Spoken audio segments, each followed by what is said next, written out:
musi bavuga ko bya mwana atari gwanje nari kwinjira muri crazy card nari kufa cyane Queen hamwe na Lolilo bumve neza yuko ino showbiz bako barayica kubera ko bazana content zidakenewe muri industry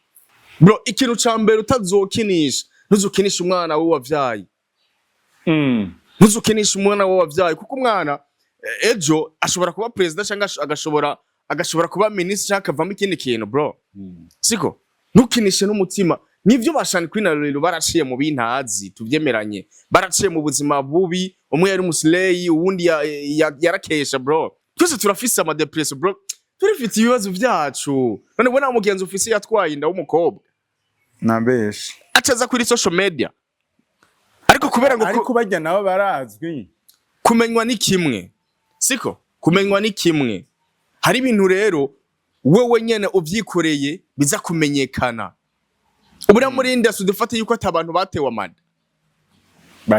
bariho kubera ko tutigeze tubimenya ukoreye ikiganiro kwa Ozi akeneye iki Ozi yamukoresheje Lolilo Ozi urazi ma challenge yaciyemo yaranabimubwiye urazi ma challenge yaciyemo uramurondera kuri yagate ku mubare ati Ozi zo dushingire biography y'urugo rwawe turabikazokwemerera kandi umuntu rero yitwa Lolilo arakunda gufata content atari n'umuziki wiwe akinjira muri content kanaka ariko na Shani Queen hariko se ya mbere yakoze bro umusazi segundos yo wagone uri bon ebana ndashima Imana man nene muhungu ino entertainment naho bavuga ngo ntayo metriza namwe muyimetriza mbona atamashugwe mwatanze n'inkundo zanyu muzigirira kubera aje mbona atarukundo wagaragaje urukundo rurimo urukundo rurimo nyene gusa no ko nyene entertainment sinzi umuntu yaturoze sinzi umuntu yaturoze mze ari umuntu yakomanse kurya content uvuga kuri Nerina atarafa pasi avuga ati none nawe ko muvuga ngo nawe ariho ona erega Imana mukutsirema nyene ratuzaniye undi muntu na mubwira akajambo umuntu reka ndamusaba kunzi bayagateke umeze neza umusazi wagwan kirigute man umeze neza bro fresh entertainment yahiye ibana cyane man cyane jero namanda kuzana ndabanza nkabareka bakira kasaba kavuga amajambo ego hanyuma umusesanguzi twemera ntamuzana cyane asante mu basesanguzi twemera kuri yagateke ibana asante mzee asante kweli turakwemera papa ego mina dano ko fresh ibana popo kama Imana tuvuga ati amafungo meza kuba mizilma aba islamu bose muri rusange kurazi ko bari mu mafungo ego turabifurije nibihe byiza ntibyoroshye man cyane urazi gufunga ababizi barabizi iminsi 40 man ni myinshi man ariko bazobicamo nyene ni kwihereza Imana bro ni kwiyegereza Imana ego so twinjiriye ku nkuru y'igisahira ndakoza nyuma y'amakimbirane ari hagati ya Lolilo Simba Kari n'uwo bita Shani Queen n'abantu bona bagendanye mu bujene bwabo ego bari bafite vibe ariko muri kino gihe hari amakimbirane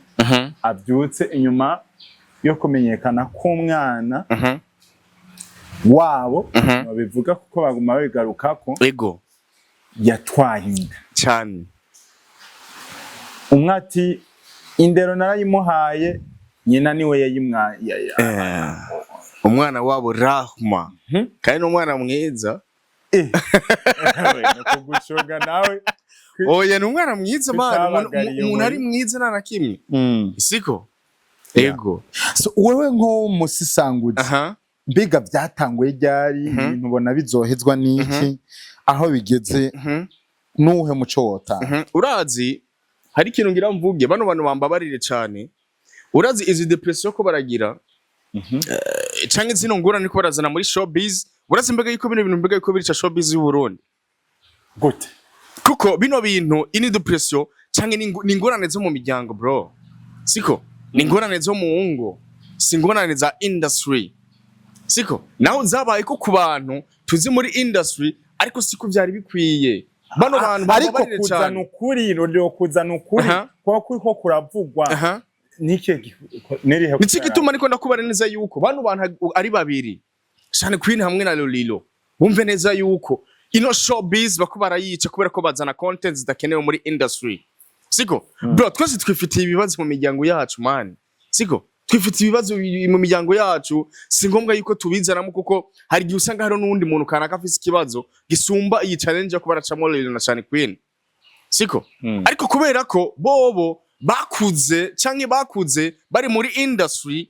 reka mvuge kino kintu basangiye ubucafu bro, basangiye ibibi n'ivyiza uko ari babiri kuko twese tubazi neza muko muri industry ko bari bakundana, siko bari bakundana kandi barabanye n'igihe kitari gitoyi, bagena bashika no kuri level yo kurondera umwana, siko ariko bumve neza yuko Lolilo na Shane Queen mwibuke neza yuko muko muri ica showbiz y'u Burundi kubera ko twese twifitiye ibibazo by'iwacu, twifitiye depression nyinshi bro, siko reka umuntu wese yigwanire n'ibibazo vyiwe, siko reka umuntu wese yigwanire n'ibibazo vyiwe apana kuzana ibibazo by'imiryango yanyu mukabizana muri industry kuko hano hantu barengereye bro, barengereye bambabarire cyane, barengereye kandi cyane pe, siko kuko ugiye kuraba Lolilo aravuga ivyiwe Shane Queen akavuga ivyiwe, siko ariko bumve neza yuko ikose rya mbere ko barakora bro, ikintu ca mbere utazokinisha ntuzukinishe umwana we wavyaye, ntuzukinishe umwana we wavyaye kuko umwana ejo ashobora kuba president cyangwa agashobora kuba minister cyangwa akavamo ikindi kintu bro, siko ntukinishe n'umutima. Nivyo bashani Queen na Lolilo baraciye mu bintazi tuvyemeranye, baraciye mu buzima bubi, umwe yari umuslay uwundi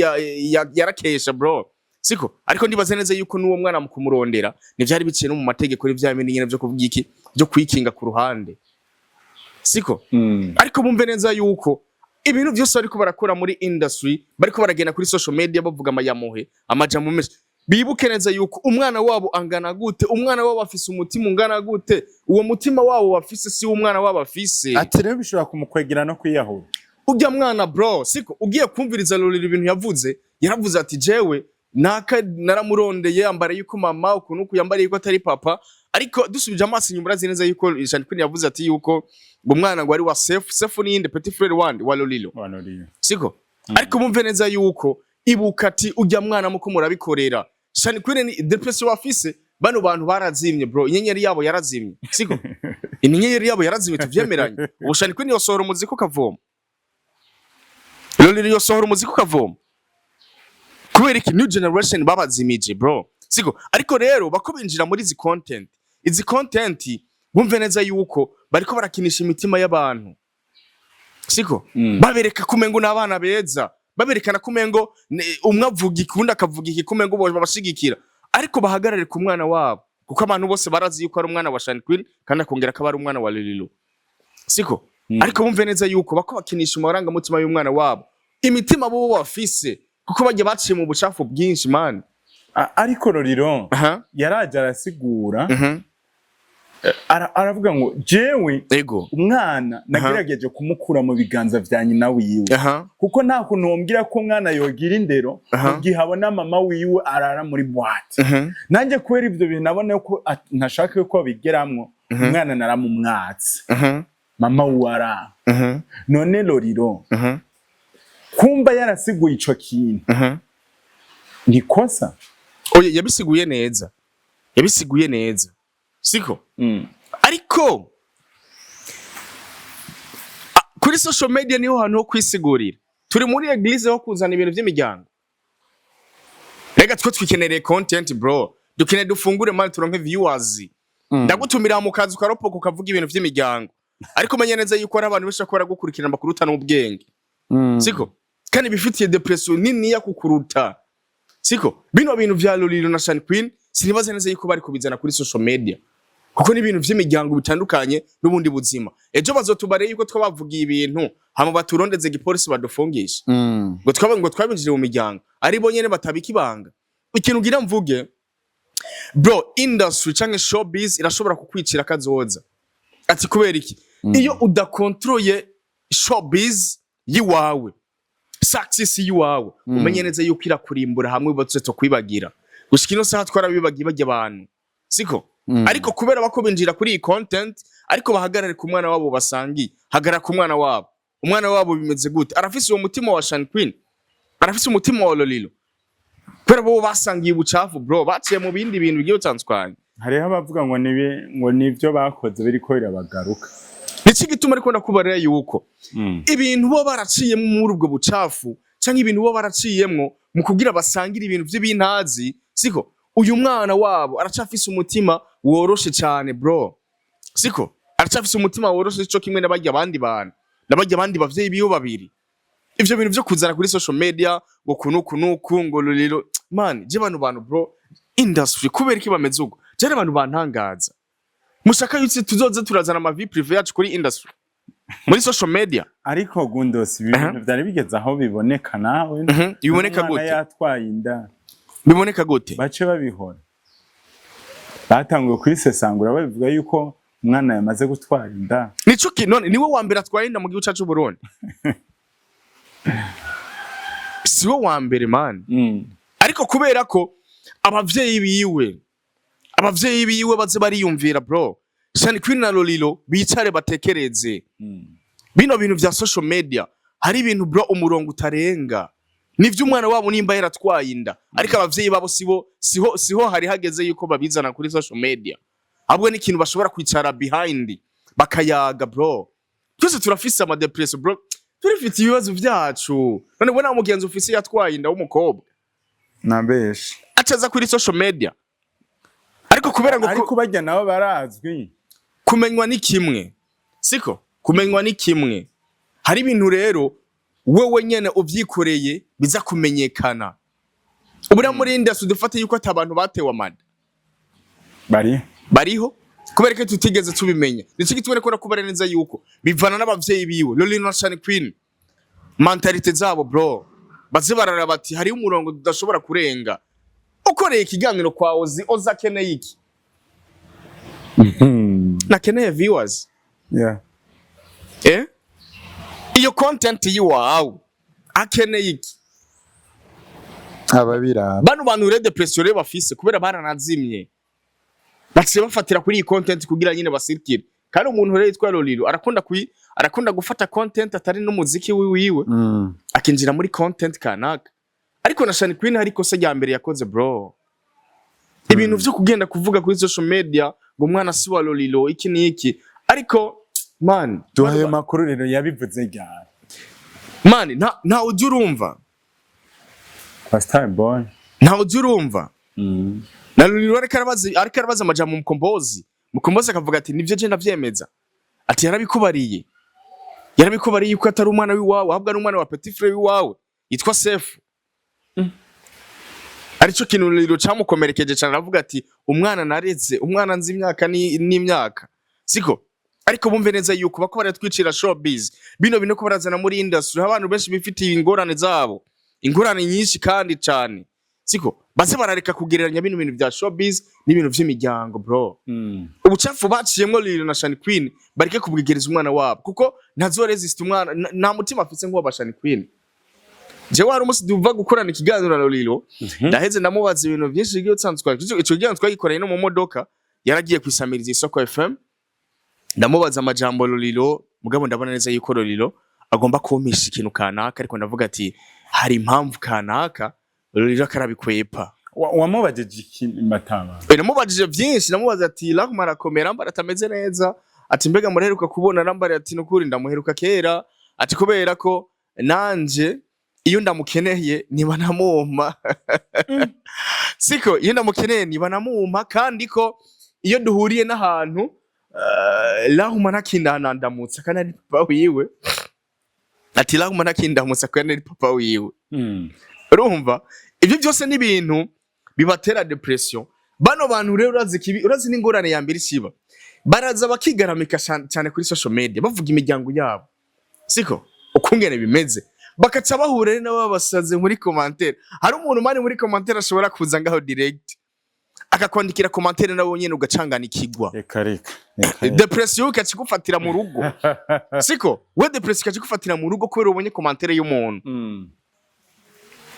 aho nyene ukaca wifata video. Iyo rero utazi kugwana n'intambare ya showbiz ukungene imeze umenye neza yuko showbiz iragukontrola ikagushiranga ikagutembagaza. Bano bantu bagira kuri babiri bako barakora ikosa kandi rikomeye cyane kuko twese twifitiye ibibazo byinshi mu miryango yacu abariko badukurikirana bafite ibibazo byinshi mu miryango yabo bro siko bataba bakeneye yuko mubazanira izini depression kanaka ahubwo baranakura bakavuga ati mbega iyumvira ati abantu badukurikirana mbega bameze gute, abantu badukurikirana mbega bafite ubwenge bungana gute, bakunda iki kubera ko bafite ubwenge bro kudusumbya. Wewe uje ngaho ukigaramika nkaho umengo ukibagire yuko uje kuri rezo sosio nkaho umengo uje muri eglise none kuri ya gateke ni eglise wapi kubera kino nza kumena amabanga yo muri famille y'imiryango. None muri kano kanya Gundos muri aba bose ninde twovuga afise ikosa? Bose barafise ikosa siko bashire birarurashane kwina hamwe na Lolilo bumve neza yuko bose barafise ikosa. Hari ibintu biba biri private life bitari ngombwa yuko tuzana kuri social media. Lolilo na Shankwiri bumve neza yuko ikosa bafise kandi rirakaze cyane rirakomeye cyane kandi cyane gose. Neri ikosa bafise Lolilo gere ni wabonye ko yakoze ikiganiro uribuka yuko Shankwiri yigeze gukorana ikiganiro n'urya mwana wiwe bari kumwe kuri social media. Umuntu arashobora kuguhenda ngo ndakeneye uzozanire mu kiganiro cyawe uri kumwe n'umwana wawe mubaza ati mbega tuzoyaga kuri sije zahe kubera ko ushaka umwana wanjye, kubera ko ushaka tuzanana muri emission n'umwana wanje tuzoyaga kuri emission zahe kubera ko mukeneye yuko shani kubera ko akeneye yuko ivyo yaciye mu mwana wiwe nawe wabicamo. Rega singombwa bro nimba uri umusani nibisigura yuko vyaye umwana ngo nuko nabonye nadoca mu muslay siko nimba rogashani queen bijyaroryo yavuze ati yagomba kumumenyereza nibyo urabyumva ariko nakubarira kubera ko uravye ahantu Shani Queen yabari na Rahuma niho yabari siko nisigituma ariko nakubara yuko ari kumusiga muhira Gakundose nisigituma ariko ndakubarira ko Lolilo nimba vyaye umwana wiwe singombwa yuko abo musani bro. Nagira mvuga ikintu mana yanje we amukanyosha Sadbini tuziye ko yarafise abana babiri. Yes, abana babiri n'umugore ariko batakibana n'uwo mugore Sadbi kubera iki none Sadbi adashira muri industry bajya abana biwe kandi afise n'umwana bro w'umukobwa akuze. Hari ibintu rero showbiz ikunaniye gukontrola wowe nyene kigufata mukombozi nafise umwana w'umukobwa kubera atamuzana cyane muri industry. Ariko mwebwe kubera ko control y'ibintu kanaka mushobora kunanirwa cyane na zino showbiz bakaca mumva neza yuko mugomba kutuzanira stress z'imiryango yanyu n'iziwanyu nyene. Nimureke kuturuhisha abafana. Ariya bavuga yuko Lolilo ngo afise ngo amajambo menshi no kwikontrola usanga bimugora. Niki gituma ariko ndakubarira ati bino bintu uje kuri social media siko social media ikintu cyambere ngira mbari aba artiste bacu kirazira kuza kuri social media nawe nyene washizemo alcohol cyane mu moto kuko n'ubwenge bwawe niba bugitekereza neza siko urashobora kuza wihaye akantu bro ugasanga ari umurongo utaza kurenga wowe nyene washika muhira ukibaza ati mbega ivyo navuze nibijya nyene ati ntuzobinkatira ariko kubera wa mu content creator avuga ati jewe bino bintu wambariye niyo nyene content ifise yemera kubiposting uko nyene tuze turaraba rero mbega yuko dukeneye social media hameze gute bano bantu Shani Queen na Lolilo bumve neza yuko ikosa bari ko barakora rirakaze cyane ariko bumve neza yuko ikosa bose bararifise. Lolilo na Shani Queen ivyo bintu vy'ama audio yanyu kuko twese twifitiye ingorane zacu nimureke kutugwaza mu mutwe nimureke gutera stress abafana banyu bro kuko nabonye nabifitiye ibibazo byabo mu miryango yabo namwe muce muzana ibindi bibazo iwanyu. Ariko Gundos je ngo mangaruka noni abantu twese durevure tumere kumwe bo yaje gusigura ikibazo cyari gihari kandi koko ikibazo kiri yafisha none kubivuga ni kosa gute urazi gitomo ozi yamukoresheje lolilo ozi urazi ma challenge yaciyemo yaranabimubwiye urazi ma challenge yaciyemo uramurondera kuri yagate ku mubare ati ozi zo dushingire biography y'urugo rwawe turabikazokwemerera kareka none tuvuge ozi yamubajije yarakoze ikosa mbega ozi yashatse kubasarisha yashatse kubateranya ozi yakoze ozi nta kosa yakoze ikosa rikora urya mu invite biza kugorana n'amaranga mutima yiwe siko bikavana n'ivyo yishura je kubera nicaye kuri micro ndakubaza ibibazo byose nifuza ariko mbega wewe ndiko ndabibaza uza kwikontrolera gute kufise ubwenge bukwiye uza kwikontrolera gute nci gitumira kubana neza yuko iyi showbiz igukontroye irakuzungurukana ikazungurukana ikacigushira hasi direct izina ryawe kabarigiye Shani Queen ndamukunda pe Lulu ndamukunda pe nujya mwana Rahuma ndamukunda naho ntaranamubona urajimaze kubona n'abavyeyi biwe gusa mwana wese naramuzi bro ndamuzi ku social media siko ariko bumve neza yuko umwana wabo barakwiye gukura ikintu kuri social media umwana wabo bakibuka neza yuko umutima afise si umutima uza kuresista Shani Queen aza kubona social media ikintu bamuvuze ko siko ariko umwana wabo je nifashe ngaho kuri yagateki Rahuma nkamucishamo akanyafunyafu nkamubarira ikintu kanaka Rahuma biraza kumugora yuko aza kuvyakira kubera iki nta mutima afise wa bino bintu bro ariko kubera jenje nganga avuga ati Lolo canke Shani Queen baraza gutahura social media baraza kuntahura batuze turareka kuzana ibintu by'abana bacu abana bacu muri industry kubera ko abana bacu imitima yabo sico kimwe n'iyiwacu muri industry biragoye bro industry iragoye man showbiz irashobora guterera hasi kusanga uriyibagiye mu minota 2 Gondos reka ndagushimira cyane asante ndagushimira nandi cyane man bakunzi ba Gadek TV turabashimira ku mwanya wose mwamaranye natwe uko niko kuri dazosanga handi twari kumwe na MC Gondos turangiza tuvuga ngo ciao ciao